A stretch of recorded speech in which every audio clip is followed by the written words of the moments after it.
एक इस्तीफे ने प्रशासनिक तंत्र की परतें खोल दी हैं। परिवार का दावा है कि ईमानदारी के कारण उन्हें जिम्मेदारियां नहीं दी गई, जिससे वो निराश हो गए। इससे पहले उन्होंने बड़े घोटाले का खुलासा किया था और जानलेवा हमले का सामना भी किया था, लेकिन फिर भी सिस्टम में उनकी जगह जैसे कमजोर पड़ती गई।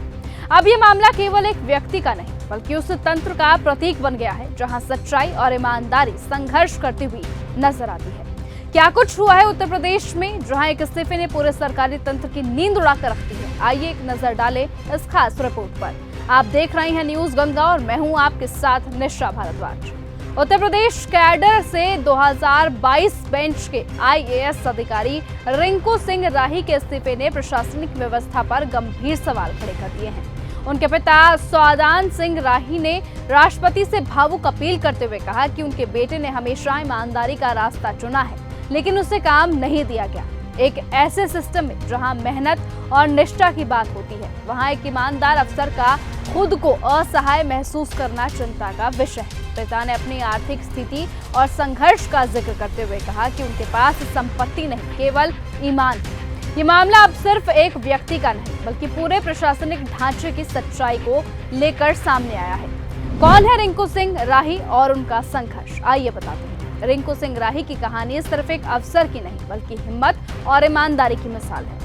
वर्ष 2009 में समाज कल्याण अधिकारी रहते हुए उन्होंने मुजफ्फरनगर में करीबन 100 करोड़ रुपए के घोटाले का पर्दाफाश किया था। इस खुलासे के बाद उनके ऊपर जानलेवा हमला हुआ, जिससे उनको गोली लगी और उनकी एक आंख चली गई। लेकिन इस हमले ने उनके हौसले को नहीं तोड़ा।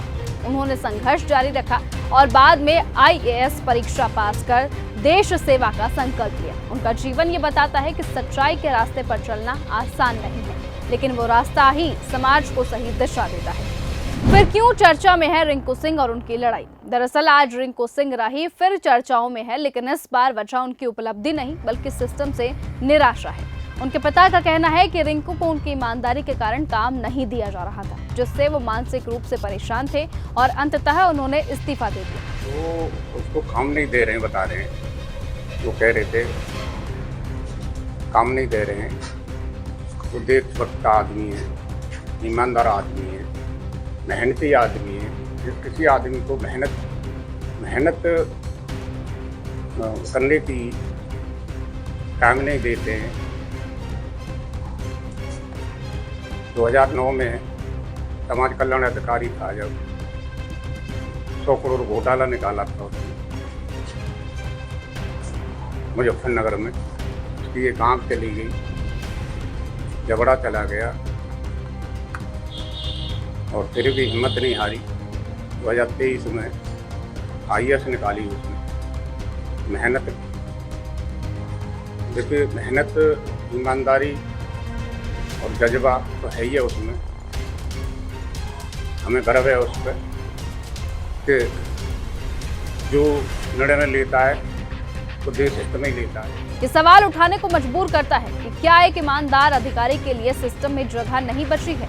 रिंकू सिंह की लड़ाई अब केवल व्यक्तिगत नहीं रही, बल्कि ये उन सभी लोगों की लड़ाई बन गई है जो व्यवस्था के भीतर रहकर बदलाव लाना चाहते हैं। ये संघर्ष हमें ये दिखाता है कि असली चुनौती बाहर नहीं, बल्कि खुद तंत्र के भीतर है। सिस्टम बनाम ईमानदारी, क्या बदलेगा भारत? ये घटना हमें ये सोचने पर मजबूर करती है कि क्या हमारा सिस्टम वास्तव में ईमानदार लोगों को आगे बढ़ाने के लिए बढ़ावा देता है? और अगर ऐसे अधिकारी जिन्होंने जान जोखिम में डालकर भ्रष्टाचार के खिलाफ लड़ाई लड़ी है, उन्हें ही हाशिए पर धकेल दिया जाएगा, तो समाज में सही संदेश कैसे जाएगा? केवल विकसित भारत और विश्व गुरु जैसे नारों से बदलाव नहीं आएगा। ऐसे में जब तक हम ईमानदारी और सच्चाई की रक्षा नहीं करेंगे, तब तक कोई बदलाव नहीं आना है। इसीलिए जरूरत है सरकार और प्रशासन ऐसे लोगों को पहचाने और उनका समर्थन करे, क्योंकि अगर ईमानदार लोग ही अगर टूटने लगेंगे, तो वो भारत जिसका सपना हम देखते हैं शायद कभी साकार नहीं हो पाएगा। तो ये थी रिंकू सिंह की कहानी। फिलहाल आज की इस वीडियो में सिर्फ इतना ही। देखते रहिए और बने रहिए न्यूज गंगा के साथ। और ये वीडियो आप सभी को कैसी लगी, ये जानकारी आप सभी को कैसी लगी, अपनी राय कमेंट में जरूर दीजिएगा। नमस्कार। अगर आपको ये हमारा वीडियो पसंद आया हो तो इसे लाइक और शेयर करना बिल्कुल ना भूलें। साथ ही हमारे चैनल न्यूज गंगा को सब्सक्राइब और फॉलो जरूर करें, ताकि देश और दुनिया की हर बड़ी खबर आप तक सबसे पहले पहुंचे।